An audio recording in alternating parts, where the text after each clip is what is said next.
Nous devons nous éprouver pour savoir si nous sommes dans la foi.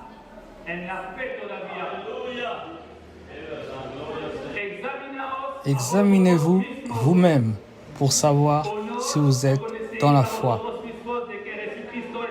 Ne reconnaissez-vous pas que Jésus-Christ est en vous, à moins peut-être que vous ne soyez éprouvés?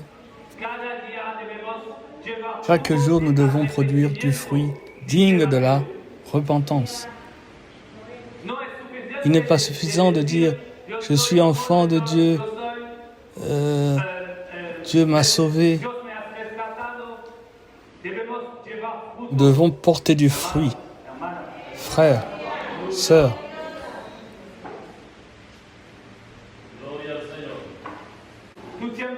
ton temps est arrivé pour que tu sois témoin de Jésus-Christ. Notre temps est arrivé, pourquoi? Pour que nous soyons témoins de Jésus-Christ. Jésus-Christ est notre modèle. Ce n'est pas Justin Bieber, notre modèle, ou alors un chanteur populaire de Bolivie.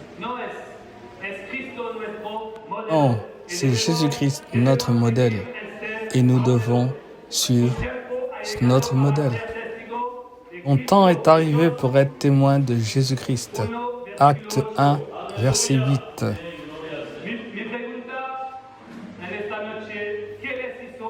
Ma question en cette nuit, qu'est-ce que le Saint-Esprit poussa les apôtres à faire? Dites-moi, prêchez la parole de Dieu avec feu, avec force et confiance. Le miracle, quoi d'autre? Quoi d'autre?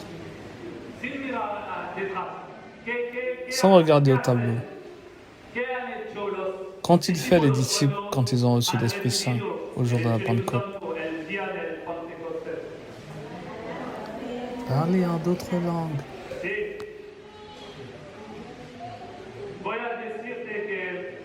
Laisse-moi te dire que le jour de la Pentecôte, ils ont reçu l'Esprit non seulement pour prêcher avec feu, mais aussi pour s'aimer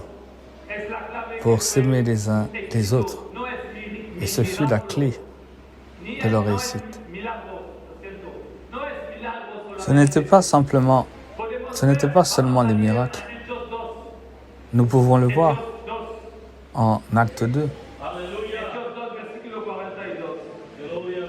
Acte 2, 42. Quand nous parlons de Acte 1, verset 8, nous pensons au miracle, à la puissance de Dieu, aux langues de feu. Ce n'est pas tout, frère.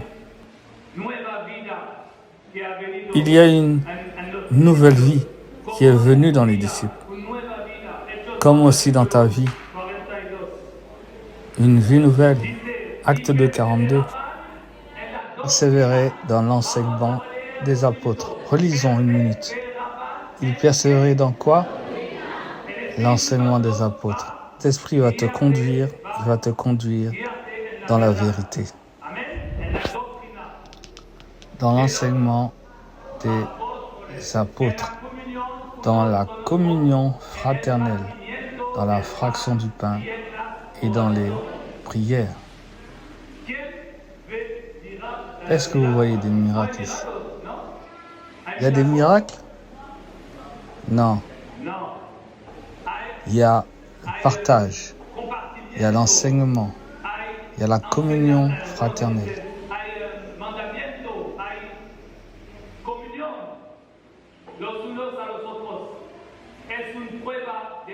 C'est une preuve que le Saint-Esprit est dans ta vie et dans ton Église. Qu'est-ce qu'il aura fait faire encore? Le Saint-Esprit nous a été donné pour former le corps de Christ, une unité parfaite.